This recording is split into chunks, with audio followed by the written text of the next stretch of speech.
Hello बच्चों, कैसे हैं आप सब? बढ़िया। मैं आशा करता हूं आप सभी हमेशा की तरह बढ़िया होंगे और मजे में होंगे। तो भाई आपका एक बार फिर से आपकी सेवा में आपके प्रिय सर गुमनाम सर हाजिर है और आप सभी का बहुत बहुत स्वागत है आपके अपने चैनल मिस्टर गुमनाम सर में, जहां पर आपको क्लास 10th के लिए साइंस और 11th और 12th की केमिस्ट्री का संपूर्ण ज्ञान कम से कम समय में और डिटेल के साथ सिखाया जाता है। ठीक है भाई, देखो आज मैं आपको बता दूं भाई, नया सेशन स्टार्ट हो गया है और आपके सर ने भी नई तैयारी स्टार्ट कर दी है। भाई अगर आप क्लास 10th के विद्यार्थी हो और आप ये वीडियो देखने के लिए आए हो तो भाई थोड़ा सा समय दे देना और उसके बाद आप तय कर लेना आपको यहां से पढ़ाई करनी है या नहीं करनी है। तो मैं थोड़ा सा आपको पहले ये बता देता हूं कि बेटा क्लास 10th का वीडियो नंबर 1 है, वीडियो नंबर 1 है। और क्लास 10th का जैसा कि आप सभी जानते होंगे बेटा, जो साइंस है यार, हम हिंदी मीडियम के छात्र हैं यार, हम हिंदी मीडियम पढ़ने आए हैं सर, इंग्लिश में ना लिखिए तो सर हिंदी में लिखते हैं यार। जो विज्ञान सब्जेक्ट है आपका, विज्ञान, ओहो क्या हो गया हमारे मार्कर को, सही से इरेज करते हैं थोड़ा सा। तो बेटा जो आपका विज्ञान सब्जेक्ट है, विज्ञान पढ़ा होगा, विज्ञान 3 हिस्सों में बटा हुआ है। कौन कौन से हिस्सों में बेटा?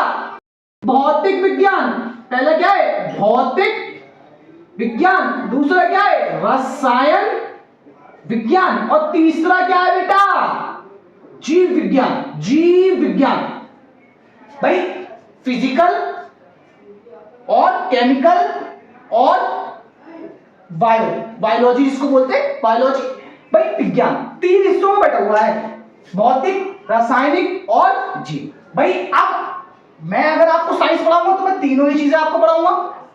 ठीक है, तो हम फिजिक्स भी पढ़ेंगे, हम केमिस्ट्री पढ़ेंगे और हम बायोलॉजी भी पढ़ेंगे और तीनों ही चीजें मैं आपको पढ़ाऊंगा और अच्छे से यार डिटेल में तैयारी करवाऊंगा। बस अगर आप क्लास 10th में टॉप करना चाहते हो साइंस सब्जेक्ट में, भाई मैं देखो ओवरऑल सारे सब्जेक्ट का नहीं बोल रहा, मैं साइंस का टीचर हूं तो मैं सिर्फ आपसे साइंस के लिए कहूंगा। अगर आप साइंस में कठिनाई का सामना करो, साइंस को डिटेल में पढ़ना चाहते हो तो सिर्फ और सिर्फ कॉपी और पेन पकड़कर बैठ जाना और सिर्फ इतना करना जो आपको सिखाता जाऊं ना, सुंदर से नोट्स बनाते जाना।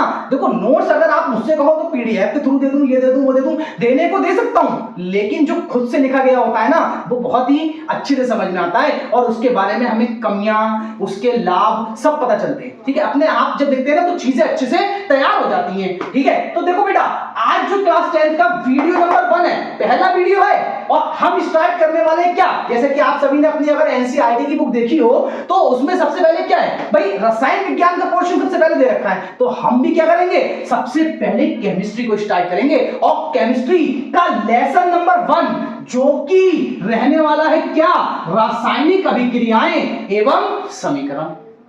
रासायनिक अभिक्रियाएं एवं समीकरण बड़े अच्छे से सीखेंगे। लेकिन सबसे पहले अगर तुम यार पहली बार वीडियो पर आए हो ना तो एक काम जरूर करना, अपने उन दोस्तों के साथ इस वीडियो को अभी मत शेयर करना, पहले वीडियो लास्ट तक देखो और लास्ट तक देखने के बाद अगर तुम्हें लगता है कि हाँ वीडियो में दम है और तुम यहां से पढ़ाई कर क्लास 10th या 11th या 12th की केमिस्ट्री अच्छे से सीख सकते हो और क्लास 10th की साइंस अच्छे से सीख सकते हो, तो अपने उन साथियों तक शेयर कर देना जो साथी पैसों की वजह से या किसी अदर फाइनेंशियल प्रॉब्लम की वजह से किसी कोचिंग में जाकर पढ़ाई नहीं कर पाते हैं। तो बेटा आज भी फ्री पढ़ा रहा हूं और जिंदगी भर आपको ऑन यूट्यूब फ्री पढ़ाऊंगा। मैं किसी की तरह कभी भी अपने चैनल पर कोई चार्ज या कोई ऑफर की मतलब ये वाला बैच ज्वाइन कर लीजिए, वो वाला बैच ज्वाइन कर लीजिए, कुछ नहीं होने वाला। आज मैं आपको अकेला खड़े होकर पढ़ा रहा हूं और इन फ्यूचर अगर कभी को होता है कि हाँ आप लोगों के प्यार से मैं इतना आगे पहुंच सकूं कि भाई मैं दूसरे टीचरों को लाकर आपको फ्री तैयारी भी जरूर करवाऊंगा और हमेशा ही लाइफ टाइम, ये भाई मेरा दिल से मेरी इच्छा है कि मैं दुनिया को जितने भी स्टूडेंट मुझसे पढ़ें वो लाइफ टाइम फ्री पढ़ाई कर सके। तो मैं ऑन यूट्यूब आपको हमेशा फ्री पढ़ाने वाला हूं। तो बेटा बाद में, पहले वीडियो शेयर नहीं करना, वीडियो लास्ट में शेयर करनी है। तो देखो अब अपने टॉपिक पर आते हैं। भाई सबसे पहले मुझे साइंस का नया भी पोर्शन पढ़ रहा क्या, केमिस्ट्री। तो भैया मैं आगे नहीं बढ़ूंगा, मैं चैप्टर में नहीं जाने वाला कि रासायनिक अभिक्रियाएं एवं समीकरण क्या होती है। सबसे पहले मुझे ये बता दो केमिस्ट्री क्या है। भाई हम यही नहीं जानते केमिस्ट्री क्या है और चैप्टर पे चैप्टर पढ़े जा रहे हैं, टॉपिक पे टॉपिक खुले जा रहे हैं, रटे जा रहे हैं, कॉपियों में लिखे जा रहे हैं। लेकिन भैया पहले मुझे ये जानना है केमिस्ट्री क्या है। पहले सर जी, गुरुजी, मुझे ये बता दो केमिस्ट्री क्या है। अगर गुरुजी आप केमिस्ट्री क्या है समझा देते हो तो मैं आगे भी आपसे अदर टॉपिक जरूर सीखूंगा। तो सर जी पहले क्या करेंगे, तुम्हें सिखाएंगे केमिस्ट्री क्या है। अब भाई बात आती है केमिस्ट्री है क्या। देखो मैं किसी किताबी भाषा पर नहीं आने वाला, क्योंकि वो क्या होती है ना, हर बच्चे की समझ नहीं आती। हर बच्चे को ना थोड़ी अलग अलग लैंग्वेज पसंद होती है। तो मैं तुम्हें तुम्हारी ही लैंग्वेज में, जो हम बोलते हैं, हमारी मातृभाषा है हिंदी, तो उस हिंदी में ही आसान से शब्दों में जो हम मिक्स करी हुई हिंदी बोलते हैं, भाई हमने उर्दू का वर्ड भी बोल दिया, हमने फारसी बोल दिया, हमने हिंदी भी बोल दिया, हमने संस्कृत भी बोल दिया, जो आया मन में सो बोल गए। तो वही हम यहां पर करने वाले, जो मन में आएगा उसी तरीके से बोलकर आपको सिखा देंगे, जिससे आपके दिमाग में क्या हो, फिट हो जाए वो चीज, जिंदगी भर ना भूलोगे। तो देखो बेटा केमिस्ट्री क्या है, कोई हमसे पूछता है केमिस्ट्री क्या है, अरे भैया क्या जवाब दोगे केमिस्ट्री क्या है। भाई जवाब दे सकते हो आप, बहुत ही आसान है। क्या जवाब दोगे, भाई हमारे आसपास होने वाला हर परिवर्तन क्या है, केमिस्ट्री है। आपको परिवर्तन कितने प्रकार के होते हैं वो मैं आपको इस चैप्टर में सिखा दूंगा, अगले वीडियो में ही सीख लेंगे। अभी के लिए तो भाई हमें क्या है, केमिस्ट्री क्या है, भाई हमारी आसपास होने वाला हर परिवर्तन केमिस्ट्री है। अरे सर जी कौन सा परिवर्तन केमिस्ट्री है। अरे भैया सर जी को गर्मी लग रही, पसीना आ रहा है, क्यों आ रहा है, बदलाव हो रहा है। भाई यहां मैं रूम में जहां पर वीडियो बना रहा, भाई वीडियो बनाने के लिए फैन अभी बंद है, तो गर्मी में वीडियो रिकॉर्ड कर रहा, तो क्या होगा भाई, एनर्जी खर्च कर रहा, मैं एक्टिव रह रहा, फिजिकली एक्टिव रह रहा, बोल रहा, तो उससे क्या हो रहा, एनर्जी खर्च हो रही। एनर्जी खर्च होने से मेरी बॉडी में ऊष्मा बन रही, ऊष्मा बनने से मुझे क्या हो रहा, भाई हीट की वजह से मुझे पसीना आ रहा। अब पसीने आने का अगर कोई अलग रीजन है बायोलॉजी के बेस पर, तो वो यार बात की बात है। अभी तो हम भैया अपने हम मान लो कोई एक आम से इंसान है, भाई साइंटिस्ट थोड़ी ना, एक आम से इंसान है, अभी ऐसा मान लो। भाई जब सब्जेक्ट पढ़ेंगे तो डिटेल में भी घुस जाएंगे, उसकी धज्जियां उड़ा देंगे। अभी के लिए मान लो आम इंसान है, तो भैया अगर मुझे पसीना आ रहा तो ये क्या है, भाई रसायन, मैं मान सकता हूं कि ये परिवर्तन है कि नहीं है। अब भाई रासायनिक परिवर्तन की बात हो रही है, तो देखो भाई रासायनिक परिवर्तन कैसे। भाई मैं सुबह में सोकर उठा, मैंने क्या करा, दांत ब्रश वगैरह करने के बाद में, दांत मांजे ब्रश करा, बात एक ही है भाई। ब्रश वगैरह करने के बाद में शौचालय वगैरह होकर फ्रेश हो गए, फ्रेश होने के बाद हमने क्या करा, भाई सबसे पहला मोस्टली हर इंसान अपने इंडिया में क्या करता है, भाई सबसे पहले वो चाय बनाता है। तो चाय बनाने के लिए क्या करता है, उसने लिए एक बर्तन में डाला पानी, पानी में डाली चीनी में डाली पत्ती, सबको रखा गैस पे और नीचे से जला दी आग। जैसे ही आग जली सबकी क्रिया हो गई स्टार्ट, और सबने मिलकर क्या बना दी, चाय बना दी। भैया छन्नी से छाना और फटाफट से कप में भर के अपने होठों से लगा दी और चुस्की ले लेके पी डाली। तो बेटा जो वो चाय बनी वो कहां बनी, केमिस्ट्री में ही तो बनी। तो केमिस्ट्री क्या है, केमिस्ट्री हमारे चारों ओर है, चारों ओर केमिस्ट्री है। दुनिया में हर घटना जो घट रही है वो केमिस्ट्री है। भाई वैसे तो हर घटना जो घट रही है वो साइंस के अंतर्गत आती है। भाई हो सकता है वो भौतिक परिवर्तन हो या वो क्या हो, रासायनिक परिवर्तन हो, ये हम अगले वीडियो में सीखेंगे, है नहीं। तो केमिस्ट्री अगर आपसे कोई पूछता है तो आप सिंपल करके कह सकते हो, हमारे आसपास होने वाले हर परिवर्तन क्या कहलाते हैं, केमिस्ट्री कहलाते हैं। अब भाई कुछ लोग कहेंगे, अरे सर हमने तो किताब में ये पढ़ा था कि रसायन विज्ञान की वह शाखा जिसके अंतर्गत रासायनिक पदार्थों का अध्ययन किया जाता है क्या कहलाती है, रसायन विज्ञान कहलाती है। तो सर जी कब इनकार कर रहे हैं, भैया हम भी तो कह रहे हैं हाँ रसायन विज्ञान, हाँ रसायन विज्ञान वही होती है, क्या होती है, रसायन विज्ञान की वह शाखा जिसके अंतर्गत रासायनिक पदार्थों के गुणों का संगठन आदि का अध्ययन किया जाता है, रसायन विज्ञान कहलाती है। तो लिखने के लिए वो काफी है, लेकिन समझने के लिए तो भैया केमिस्ट्री हमारे चारों ओर केमिस्ट्री है। अब भैया बात आती है केमिस्ट्री कैसे पढ़े। देखो डायरेक्ट चैप्टर खोलने से कुछ नहीं होता, कुछ भी नहीं होता, कुछ भी पढ़ लेना पड़ेगा। देखो केमिस्ट्री पढ़ने के लिए क्या है ना, आपको थोड़ा सा कुछ चीजें पता होनी चाहिए। सबसे पहली चीज आपको केमिस्ट्री के बारे में पता होनी चाहिए, पदार्थ के बाद में आपको पता होना चाहिए तत्व, तत्व के बाद में आपको पता होना चाहिए परमाणु, परमाणु के बाद में आपको पता होना चाहिए अणु, अणु के बाद में आपको पता होना चाहिए यौगिक। तब आप केमिस्ट्री को पढ़ने के लायक हैं। अगर आप इतनी चीजें जानते हैं तो आप केमिस्ट्री को पढ़ना शुरू कर सकते हैं।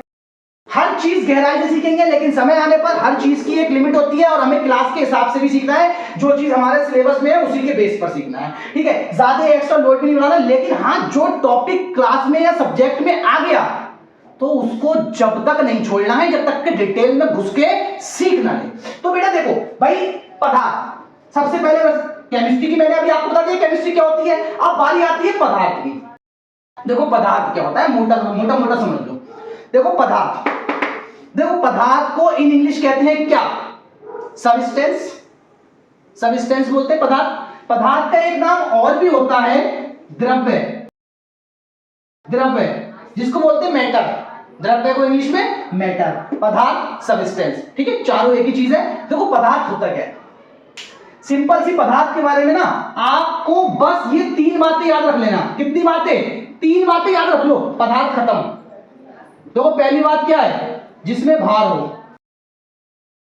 दूसरी बात क्या है, जिसे छूकर महसूस कर सकें, महसूस कर सकें। तीसरी बात क्या है, तीसरी बात है जो स्थान घेरे। बस पदार्थ खत्म हो गया। सिंपल से देखो भाई पदार्थ के बारे में कितनी बात है, जिसमें भार हो, जिसे छूकर महसूस कर सके, जो स्थान घेरे। भाई देखो सपोज ये मेरे पास एक पेन है, पेन है, मैं कह रहा हूं ये एक पदार्थ है, तो मैं इसे कैसे सिद्ध करूंगा कि ये एक पदार्थ है? भाई सामने वाला बंदा मुझसे जवाब कर सवाल पूछ सकता है ना कि ये पदार्थ क्यों है, कैसे है, बता दे भैया मुझे। मैंने कहा ला बेटा ला, तुझे जवाब जानना है, मैं जवाब दूंगा, तू एक काम कर बेटा, अपना हाथ आगे बढ़ा दे। उसने हाथ आगे बढ़ाया, मैंने कहा ले, इसको ऐसे करके रख दिया उसके हाथ पे। मैंने बोला कुछ महसूस हुआ?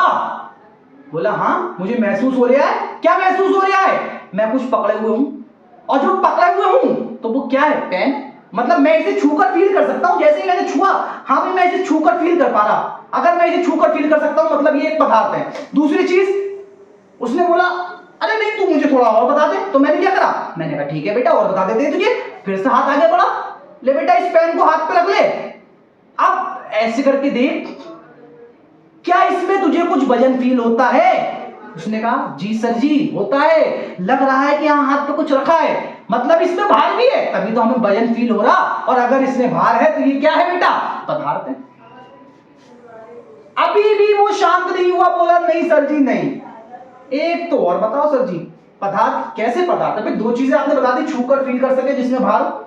तो मैंने बोला बेटा तीसरा भी तो है जो स्थान घेरे। अब वो बोला है सर स्थान कैसे घेरे? मैंने कहा फिर से हाथ आगे बढ़ा दे बेटा, फिर से हाथ आगे बढ़ा दे। उसने हाथ आगे बढ़ाया, मैंने यूं करके फिर से पेन रख दिया। अब वो बोला सर बार बार पेन रख देते हो मेरे हाथ पे। अरे नहीं बेटा ऐसा नहीं है, देखो मजाक तो सीमित है। मैंने पेन रखा और मैंने क्या कहा, अब देख बेटा तेरे हाथ पे कुछ स्थान को इस पेन ने घेर लिया है, और अगर इसने कुछ स्थान घेर लिया है तेरे हाथ का, मतलब ये स्थान भी घेरता है, और अगर ये स्थान घेरता है तो ये क्या है? पदार्थ है, पदार्थ है। बोला अरे सर बार बार पेन ले लेते हो, पेन का एग्जाम्पल देते हो, पेन को रखो साइड में, मुझे किसी और एग्जाम्पल से समझाओ सर जी। मैंने कहा बे साले तू एक काम कर, तू एक काम कर, अपने हाथ को यूं करके हिला ले, यूं करके हिला ले। उसने हिलाया, अब तुम भी हिलाकर देख लो। तुमने यूं करके हाथ को हिलाया तो ऐसा लग रहा है कि हवा चलने लगी। हाथ जैसे यूं करके हिलाए, अरे हवा हाथ से टकरा रही है, और हवा हाथ से टकरा रही है ये हमें फील भी हो रहा है। मतलब पहला पॉइंट हमें महसूस हो रहा है कि हवा टकरा रही है। दूसरा पॉइंट हम ये चीज फील कर पा रहे हैं कि उसने क्या करा है, भाई भार है उसमें। क्यों भार है? अगर भार नहीं होता तो वो टकराती हुई फील ही नहीं होती। तीसरा पॉइंट, भाई उसने स्थान घेरा। कैसे स्थान घेरा? भैया जो भी खाली जगह होती है उसमें हल्कू सा भी छेद हो जाए तो वहां पे क्या घुस जाती है? हवा घुस जाती है। बोतल में भरा हो ऊपर तक पानी, पानी को देना लौट, तो क्या बोतल खाली हो जाएगी? जैसे ही पानी लौटोगे उसी खाली वाली जगह में हवा घुस जाएगी, क्योंकि हमारे चारों ओर हमारा वायुमंडल मौजूद है जिसमें कई सारी गैसें पाई जाती हैं। तो ये आपकी होगी पहली परिभाषा, किसकी? पदार्थ की। भाई जिसमें भार हो, जिसे छूकर महसूस करता है, जो स्थान घेरे, पदार्थ कहलाता है। लिख लो कॉपी पे, लिख लो। दूसरी चीज तत्व। अब देखो बेटा बारी आती है तत्व क्या होते हैं, समझो मेरी बात को। यहां देखो मैंने ये एक लोहे का टुकड़ा लिया। किसका टुकड़ा लिया?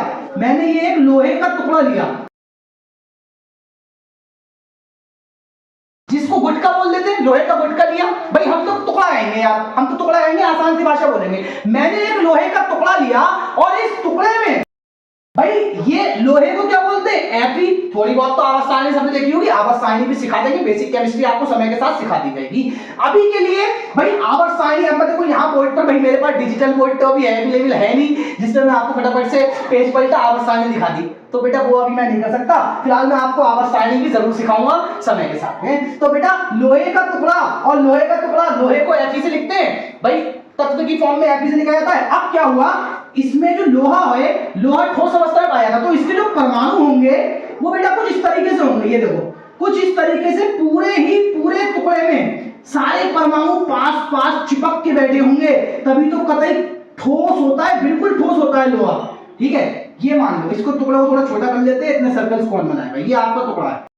ठीक है, अब ये लोहे का टुकड़ा, इसमें परमाणु, ढेर सारे परमाणु बैठे हुए। अब बारी आई किसकी, हम तत्व की बात कर रहे हैं, तत्व किसे कहेंगे? देखो अभी जो ये लोहे का गुटका है या लोहे का टुकड़ा है, इसमें ये सब जो अंदर है, ये सब एक Fe, ये दूसरा Fe, ये तीसरा Fe, बहुत छोटे छोटे होते हैं, बहुत छोटे छोटे। परमाणु के बारे में डिटेल में पढ़ाऊंगा, बहुत छोटे छोटे होते हैं, हर चीज पढ़ाऊंगा, लेकिन अभी के लिए समझ लो ये भी Fe, ये भी Fe, ये भी Fe। तो जितने भी ये सर्कल्स बने हैं ना, ये सबके सब Fe हैं, अलग अलग परमाणु हैं। क्या इसमें Fe के अलावा कोई और है? नहीं है। अगर ये लोहे का टुकड़ा है तो इसमें सब लोहे के ही क्या है, मतलब पूरा पदार्थ लोहे से मिलकर बना है। तो क्या हुआ, इसमें बिल्कुल कैसी मात्रा है, ये पूरा का पूरा शुद्ध है। कैसी अवस्था में है, ये पूरा का पूरा शुद्ध अवस्था में है। और किसी पदार्थ की शुद्ध मात्रा, किसी पदार्थ की शुद्ध मात्रा ही क्या कहलाती है, तत्व कहलाती है। जोर देने के लिए उस पर क्या बोलते हैं, किसी पदार्थ की अति सूक्ष्म, अति सूक्ष्म मतलब सबसे छोटी मात्रा। मतलब मैं इसे तोड़ूं, इस तरीके से काटूं, ये वाला हिस्सा जो कटा इसे और काटूं, ये वाला हिस्सा जो कटा इसे और काटूं। अब मैं जो ये वाला हिस्सा मुझे मिला, ये वाला हिस्सा जिसमें ये दिख रहा है 3 परमाणु ऐसे करके, इसको भी यूं करके काट दूं, ठीक है, और इसको भी यूं करके काट दूं, तो तीनों परमाणु मुझे अलग अलग मिल जाएंगे। हालांकि ये बहुत छोटे होंगे, मुझे दिखेंगे नहीं, बहुत छोटे होंगे। अब मैं इसे नहीं काट सकता, अब मैं इसे नहीं काट सकता। ये भैया बताया था सर जॉन डाल्टन ने, उनके बारे में भी पढ़ेंगे, उनके बारे में भी पढ़ेंगे, लेकिन समय आने पर। तो भैया ये जो सबसे छोटी मात्रा मिली, ये मात्रा ही तो क्या है, तत्व है। तो भैया ये पदार्थ शुद्ध था, तो आप तत्व के बारे में क्या लिखोगे, तत्व के बारे में लिख दो किसी पदार्थ की अति सूक्ष्म शुद्ध मात्रा तत्व कहलाती है। अब भाई तत्व के लिए फॉर एग्जांपल के तौर पर, तो एग्जांपल जैसे कि भाई Na ले लो, पोटेशियम ले लो, ठीक है, क्लोरीन ले लो, ये सभी के सब तत्व है। जो आवर्त सारणी में लिखे होते हैं 118 के 118, वो सभी के सभी तत्व है।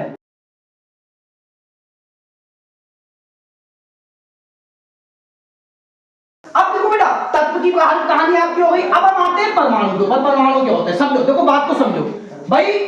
ये पूरी पदार्थ की सूक्ष्म मात्रा जो थी, पूरी पदार्थ की मात्रा, शुद्ध मात्रा, वो तत्व थी।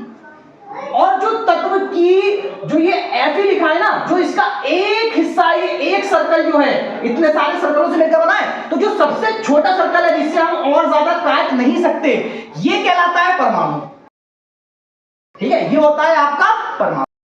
परमाणु और तत्व अगर देखा जाए तो दोनों एक ही चीज है, एक ही चीज है। परमाणु भी वही है और तत्व भी वही है, बस फर्क कितना है, तत्व जो है वो पदार्थ की सूक्ष्म मात्रा है, मतलब सूक्ष्म और शुद्ध मात्रा है, और परमाणु भी पदार्थ की सूक्ष्म मात्रा है, लेकिन शुद्ध और अशुद्ध हो सकता है। भाई परमाणु हो सकता है Fe का हो, परमाणु हो सकता है Cl का हो, परमाणु हो सकता है किसी और चीज का भी हो। ठीक है, तो जैसे ही इसमें सपोज मैंने कैल्शियम का एक अणु आ गया बीच में, मान लो ऐसे मानने लगे जा रहा, कैल्शियम का एक अणु आ गया, तो भैया ये कैल्शियम का परमाणु है, और ये मात्रा कैसी हो गई, अशुद्ध हो गई।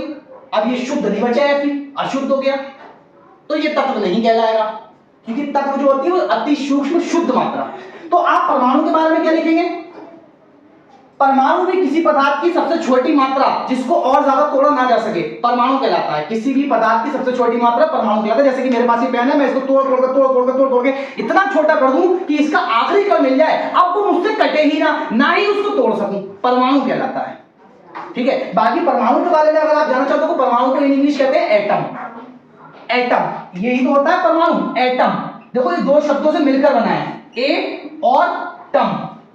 ए का मतलब होता है नॉट, और टॉम का मतलब होता है डिवाइजेबल। ठीक है, नॉट डिवाइजेबल मतलब जिसको काटा ना जा सके, जिसको काटा ना जा सके। या जिसको तोड़ा ना जा सके और ज्यादा, ठीक है। तो एटम का मतलब ही ये होता है जिसको और ज्यादा तोड़ा ना जा सके, मतलब पदार्थ की सबसे छोटी मात्रा ये क्या कहलाती है, एटम कहलाती है, ठीक है। तो एटम में लिख देना किसी पदार्थ की सबसे छोटी मात्रा क्या कहलाती है, एटम कहलाती है। अच्छा, एटम के बारे में एक दो बातें और लिखना है, वो मैं अभी आगे डेफिनेशन में आपको बता दूंगा। जैसे कि परमाणु जो है वो स्वतंत्र अवस्था में नहीं रह सकता है, लेकिन रासायनिक अभिक्रिया में भाग यही लेता है। वो सब आप अभी समय के साथ सीखते जाएंगे। इसके बाद में बारी आती है अणु की। देखो अणु क्या होते हैं, अणु क्या होते हैं। सपोज इधर को देखो, जैसे कि मैंने बोला Fe, मैंने इस Fe की क्रिया करवाई O2 से और बना FeO, ठीक है, बना FeO। देखो ये अभी क्या है, इसे आप कहने को परमाणु कह सकते हो, इसे ही आप क्या कह सकते हो, तत्व कह सकते हो। इसे परमाणु कह सकते हो, इसे ही आप कह सकते हो तत्व कह सकते हो। अणु, देखो यहां पर जो O है वो O2 की फॉर्म में लिखा है, मतलब दो ऑक्सीजन परमाणु आपस में जुड़े हैं, वो O2 बना है, तो यही क्या कहलाता है, अणु। और यहां पर देखो FeO, एक परमाणु Fe का है, एक परमाणु O का है, ये भी क्या कहलाएगा, अणु। अब देखो अणुओं के बारे में क्या बात आई। अणु जो होते हैं ना वो दो या दो से अधिक परमाणुओं से मिलकर बनते हैं, अणु कहलाते हैं। जैसे इसमें देखो O2 को मैंने अणु बोला, क्यों बोला भाई, इसमें दो ऑक्सीजन परमाणु जुड़ गए, तो दो से ज्यादा, दो परमाणु हो गए, दो से ज्यादा भी हो सकते हैं भाई। जैसे कि तुम्हारा हो सकता है सल्फर का, आप P4 ले लो, फास्फोरस P4 की फॉर्म में पाया जाता है, तो ये P4 फास्फोरस का अणु है। सल्फर S8 की फॉर्म में पाया जाता है, ये सल्फर का अणु है, ठीक है। इस तरीके से ऑक्सीजन O2 की फॉर्म में पाया जाता है, नाइट्रोजन N2 की फॉर्म में पाई जाती है, ठीक है। और कार्बन डाइऑक्साइड CO2 की फॉर्म में, CO2 देखो दो O है, एक कार्बन है, ये भी अणु है, समझ गए। अब आपको क्लियर हो गया परमाणु क्या है, अणु क्या है और तत्व क्या है। अभी अणु की भी डेफिनेशन आपको मिल जाएगी। अब देखो बारी किसकी आती है, बारी आती है यौगिक की। लास्ट चीज बची है हमारी यौगिक। देखो बोर्ड पे कंफ्यूज मत होना, समझाने के लिए सब करा है, क्योंकि यार मैं बार बार, मेरे पास डिजिटल बोर्ड की व्यवस्था अभी नहीं है, मैं बार बार इसे मिटा नहीं सकता, लेकिन आपको अभी सबकी डेफिनेशन मिल जाएगी। अब देखो सिंपल से क्या बोला है, बोला यौगिक। यौगिक क्या होते हैं भाई, देखो सिंपल से यौगिक क्या होते हैं। देखो जैसे कि ये अणु था, मेरे पास एक FeO था, मैंने दूसरा FeO लिया, तीसरा FeO लिया, चौथा FeO लिया। अब मैंने क्या करा, मान लो मेरे पास FeO के 1 लाख अणु हैं, या 1000, मान लो 1 लाख अणु हैं, और इनको एक बर्तन में भर लिया। अब उस बर्तन में 1 लाख FeO है, मतलब जो मात्रा होगी, पदार्थ जो है वो FeO है। और FeO के भाई मैंने मान लिया कि ये 250 ग्राम है, ऐसे मान लो मैंने मान लिया ये 250 ग्राम है, तो 250 ग्राम में FeO के बहुत सारे अणु होंगे ना, बहुत सारे, एक नहीं बहुत सारे। भाई जब अकेला था तो उसे अणु बोला, अब बहुत सारे अणु होंगे 250 ग्राम में, क्योंकि भाई अणु तो बहुत छोटा होता है ना, ये 250 ग्राम का थोड़ी ना है। 250 ग्राम बनने के लिए तो बहुत सारे अणु मिलेंगे, तो 250 ग्राम मात्रा बनेगी। भाई जैसे मार्केट से सेब खरीदते हो, तो जब सेब हमें 1 किलो लेना होता है, तो एक सेब 1 किलो का थोड़ी ना होता है। 1 किलो वजन करने के लिए 3-4 सेब रखे जाते हैं, या 5 सेब रखे जाते हैं, अगर छोटे साइज का, तभी तो 1 किलो बनता है। सेम इनमें होता है भाई। FeO सबसे छोटा, बहुत ही छोटा सा परमाणु है FeO, जिसे अणु, सॉरी बहुत ही छोटा सा अणु है FeO। तो भाई जब बहुत सारे अणु मिलेंगे, उनकी कुछ मात्रा हो, कुछ मात्रा, उस अणु की बहुत सारी मात्रा को ही क्या बोलते हैं, यौगिक बोलते हैं। यौगिक बोलते हैं। अणु की ढेर सारी मात्रा क्या कहलाती है, यौगिक कहलाती है। ये बेटा आपका केमिस्ट्री का थोड़ा सा बेसिक है, देखो घबराना नहीं है, सब मिलेगा आपको समय के साथ। बस अभी के लिए 2 मिनट के लिए मैं साइड में आता हूं, आपको जो चीज इसमें से लिखती है लिख लो। तो देखो बेटा ये आपके लिए डेफिनेशन है, जो चीज अभी आपने पढ़ी है उसको आप अच्छे से नोट्स बना के लिख सकते हो। देखो डेफिनेशन तो यार लिखवाना कोई बड़ी चीज थोड़ी ना है, पहले ही आप सारी डेफिनेशन तो शॉर्ट्स वगैरह में भी देख सकते हो, आपको यूट्यूब पे शॉर्ट्स वीडियो पे भी लोग बनाकर डालते हैं, लेकिन यार खाली डेफिनेशन से कुछ नहीं होता ना, चीजें यार समझने से होगा। जो भी हमने इतना समय पीछे समझने में लगाया, वही समय तो हमें कामयाबी दिलाएगा आगे चलकर। जब चीजों के टॉपिक्स से, मतलब किसी भी टॉपिक्स के अगर आपके बिल्कुल टॉपिक्स अच्छे से क्लियर ही ना हो, तो उस टॉपिक को पढ़ने से क्या फायदा। अब देखो बेटा बारी बारी से मैं आपको टॉपिक्स पढ़ा रहा हूं फटाफट से। अभी आज हम सीख रहे हैं केमिस्ट्री के बारे में। क्लास 10th में कोई आपको ऐसा टॉपिक नहीं मिलने वाला, सिर्फ ये क्या है, इस चैप्टर की शुरुआत करने के लिए ये सब जरूरी है। फिर इस चैप्टर में जब आएगा ना, तो हम अच्छे से चैप्टर का अध्ययन कर सकेंगे। और मेरे वीडियो देखो सभी हिंदी मीडियम के छात्रों के लिए, आप किसी भी हिंदी मीडियम बोर्ड से पढ़ाई कर रहे हैं तो आपको वीडियो में मजा आएगा, और आप अच्छे से साइंस क्लास 10th के लिए और 11th और 12th के लिए केमिस्ट्री भाई चैंपियन बनाकर छोड़ूंगा, मैं चैंपियन बनाकर छोड़ूंगा। और भाई अगर आपको लगता है है कि मेरा वीडियो लंबा है या आपको समझ में नहीं आ रहा, तो या देखो अगर वीडियो को समय ही नहीं दोगे और तो आप कहोगे यार स्किप कर देखोगे और वीडियो में कोई भी टॉपिक समझ में ना आए, तो उसमें यार मेरी गलती नहीं है, समय देना पड़ेगा। थोड़ा सा समय अगर आपका एक सोचो, मैंने बोला है कि मैं क्लास 10 का वीडियो हर तीसरे दिन लाऊंगा, क्लास 11 का वीडियो हर तीसरे दिन लाऊंगा, क्लास 12 का वीडियो हर तीसरे दिन लाऊंगा। तो क्या अगर आप क्लास 10 11 12 किसी में भी एक में पढ़ाई कर रहे हो तो क्या 3 दिन में आप एक वीडियो नहीं देख सकते? कर लो यार 3 दिन में एक वीडियो, मतलब महीने में 10 ही वीडियो तो होंगे और आप अच्छे से क्या चैंपियन बन जाओगे यार। सीखो अच्छे से और समय रहते आपको पूरा सिलेबस आपको पढ़ाया जाएगा और एग्जाम से पहले आपको इंपॉर्टेंट चाहिए होंगे वो भी मिल जाएंगे यार, सब कराऊंगा मैं, ठीक है। तो देखो बेटा, रसायन विज्ञान क्या होता है, अभी पीछे पढ़ो, विज्ञान की वह शाखा जिसमें पदार्थों के गुणों आकृति संगठन का अध्ययन करते हैं, रसायन विज्ञान कहलाती है। और मैंने आपको एक दूसरी भी चीज बताई थी, हमारे आसपास होने वाला हर परिवर्तन क्या है, केमिस्ट्री है, यानी कि रसायन विज्ञान है। भाई दूसरी बात हमने क्या पढ़ी, पदार्थ। भाई रसायन विज्ञान अगर पढ़ रहे हो तो पदार्थ के बारे में इल्म होना चाहिए। अगर पदार्थ ही नहीं पता तो क्या घंटा रिएक्शन करोगे, घंटा क्या कर लोगे, कुछ भी होने वाला, कुछ भी नहीं होने वाला हमसे फिर। तो इन चीजों को होना बहुत जरूरी है। पदार्थ क्या होते हैं, हर वस्तु जो स्थान घेरे जिसमें भार हो, जिसे छूकर, देखो मैंने क्या बोला था, जो स्थान घेरे जिसमें भार हो, जिसे छूकर महसूस कर सके, यही तो पीछे बताया था यार, पदार्थ कहलाती है। For example pen, fan, table आदि। अरे भाई आसपास जो दिख जाए वो पदार्थ है। अब इंसान क्या है, भाई तुमसे किसी ने सवाल पूछा तो क्या पदार्थ क्या है, अब उससे कह सकते हो अबे भैया तू इतना बड़ा खड़ा है, तू भी तो पदार्थ है, तू भी पदार्थ है, तू भी पदार्थ से बना है, बोल सकते हो उससे ये चीज, ठीक है। अब देखो भाई आगे अगली टॉपिक, परमाणु।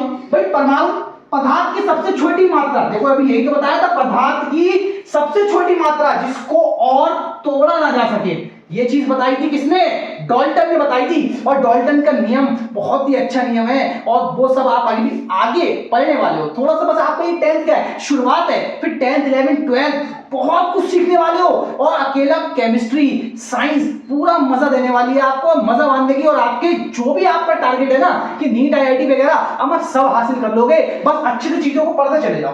अब देखो क्या कहता है, तोड़ा ना जा सके, परमाणु कहलाती है। परमाणु, ये चीज याद रखना, परमाणु स्वतंत्र अवस्था में नहीं रह सकता है, स्वतंत्र अवस्था में नहीं रह सकता, मतलब परमाणु अकेला नहीं रह सकता, परमाणु किसी और के साथ जुड़ा हुआ होगा। भाई ये वो शख्स है जो अकेला रहेगा तो मर जाएगा, ऐसा मान लो। ये किसी ना किसी के साथ क्या करेगा, किसी ना किसी के भरोसे रहेगा। मतलब दो परमाणु अकेले भाई एक परमाणु अकेला बैठा है, बोल रहा है यार रात में नींद नहीं आ रही, मुझे डर लग रहा, भूतों से डर लग रहा। दूसरा परमाणु भी कह रहा, अब क्या हुआ, वो दोनों अकेले हैं, नहीं सो पाएंगे। दोनों ने कहा ना चल यार मैं तेरे साथ सो जाऊंगा, वो बोला मैं तेरे साथ सो जाऊंगा। जब दोनों साथ में सोए तो सीधी सुबह में जाके आंख खुली, क्यों, वो उसके भरोसे कि ये मुझे बचा लेगा, ये मुझे बचा लेगा, ठीक है। हालांकि भूत जैसा ऐसा कुछ भी नहीं, वो साइंस नहीं मानता इस चीज को। तो भाई सिंपल सी बात है, जिसको तोड़ा नहीं जा सके परमाणु कहलाता है। परमाणु स्वतंत्र अवस्था में नहीं रह सकता, मतलब किसी ना किसी के साथ जुड़ा होगा। और परमाणु स्वतंत्र अवस्था में नहीं रह सकता परंतु रासायनिक अभिक्रिया में भाग लेता है, ये मेन पॉइंट है। परमाणु ही रासायनिक अभिक्रिया में भाग लेता है, मतलब परमाणु ही वो चीज है जो किसी रासायनिक अभिक्रिया को होने में मदद करता है। जब तक वो चीज अणु या किसी और फॉर्म में है, रिएक्शन नहीं होगी, पहले वो टूटेगा, परमाणु बनेगा, फिर परमाणु किसी और के साथ जुड़ के नया पदार्थ बनाएगा, ऐसी रिएक्शन होती है। ये अभी आगे आपको रिएक्शनों में सिखा देंगे। और मैं एक यार केमिस्ट्री का मैं सोच रहा हूं कि बच्चों को बेसिक में बहुत इश्यू होता है, तो केमिस्ट्री का एक बेसिक प्लेलिस्ट भी साथ में चलेगा, 10th 11th 12th के साथ एक बेसिक प्लेलिस्ट भी चलेगा। वहां पर बहुत ही मजेदार चीजें सिखाऊंगा जिसमें केमिस्ट्री आपकी मक्खन होती चली जाएगी। तो देखो बेटा, इसके एग्जाम्पल में लिखा है हाइड्रोजन, कार्बन, ऑक्सीजन, नाइट्रोजन। देखो अकेले लिखे तो इसलिए क्या है, परमाणु है। फिर अगली बारी आती है तत्व की। देखो मैंने अभी पीछे बताया पदार्थ की अति सूक्ष्म शुद्ध मात्रा तत्व कहलाती है, बताया था भाई। तत्व हाइड्रोजन, कार्बन, ऑक्सीजन, नाइट्रोजन। मैंने बोला था परमाणु और तत्व एक ही होते हैं, परमाणु कह लो या तत्व कह लो, देखो दोनों के एग्जाम्पल सेम लिखे नहीं लिखे, बस भाई फर्क पड़ता है कहां पे किसको क्या बोल रहा है। भाई मन में आया परमाणु बोल दिया, मन में आया तत्व बोल दिया, चीज वही रहनी है। तो देखो बेटा अगला क्या है, अणु पे आ गया। भाई अणु क्या होते हैं, दो या दो से अधिक समान या असमान परमाणुओं से मिलकर बने अणु कहलाते हैं। दो या दो से अधिक समान या असमान परमाणुओं से मिलकर अणु बनते हैं। भाई देखो जैसे क्या है, यहां देखो O2, दो O जुड़े होंगे आपस में, O2 बन गए, दो O। अब जब वो अकेला तो परमाणु इसमें जुड़ गया, अणु बन गया। दो N जुड़े होंगे, N2 बना। अब इसमें देखो बेटा, दो O भी जुड़े और एक कार्बन भी जुड़ा, तो देखो इसमें दोनों अणु समान थे तो वो वाली बात आ गई समान, और इसमें दोनों अणु कैसे हैं, असमान है तो असमान। चाहे समान जुड़े चाहे असमान, मतलब एक जैसे परमाणु जुड़े या अलग अलग परमाणु जुड़े, लेकिन जब वो जुड़ेंगे तो वो क्या बन जाएंगे, वो अणु बन जाएंगे, और इस जैसे बहुत सारे होते हैं। ठीक है, फिर बात आती है यौगिक की। देखो यौगिक क्या होते हैं, अणु की अधिक मात्रा ही यौगिक कहलाती है, ये तो पीछे बताया था। मतलब जब जैसे H2 है, बहुत सारी मात्रा ले ली, 1 किलो H2 ले लिया, वो यौगिक हो गया, H2O यौगिक। CO2 ले लिया, बहुत सारा CO2 ले लिया, वो CO2 हो गया, CO2 यौगिक हो गया। और जब CO2 का एक अणु लिया, एक अणु, तो वो अणु कहलाएगा। ढेर सारी मात्रा तो वो यौगिक कहलाएगा। तो बेटा ये देखो मैं साइड में देता हूं, आप स्क्रीनशॉट ले लो या फिर इसको लिख लो, जो आप नोट्स बना रहे हो नोट्स जरूर बनाना यार। देखो नोट्स बनाना जो आपको कामयाबी की ओर ले जाएंगे। अपने हाथ से लिखोगे तो चीजें समझ में आएंगी। देखो यार, देखो अगर मैंने स्टार्टिंग में भी ये चीज बोली थी, अगर आपको वीडियो अच्छा लगा, समझ में आया तो ही साथियों के साथ शेयर करना, अदरवाइज मत करना। और उन साथियों के साथ पहले शेयर करना जो किसी कारणवश कोचिंग वगैरह में फीस की वजह से नहीं पढ़ाई कर पाते हैं, तो यार वो यहाँ आकर अच्छे से पढ़ाई कर सके। और मैं अभी ही नहीं यार, आप लोगों के प्यार की बदौलत अगर आपने मुझे ढेर सारा प्यार दिया और मैं काफी आगे तक जा सका, आप लोगों को सिखा सका बेहतर तरीके से, और आप लोगों के थ्रू मुझ तक ढेर सारे स्टूडेंट आ सके, तो फिर भी बेटा मैं आपको हमेशा जैसे आज फ्री खड़े होकर पढ़ा रहा, हमेशा ऐसे ही फ्री पढ़ाने वाला हूं। कभी कोई चार्ज मेरे चैनल पर अदर चैनल्स की तरह नहीं लगने वाला है। तो इसी के साथ बेटा मैं आपसे अलविदा लेना चाहूंगा। फिर मुलाकात होगी आपसे एक नए और धमाकेदार वीडियो के साथ।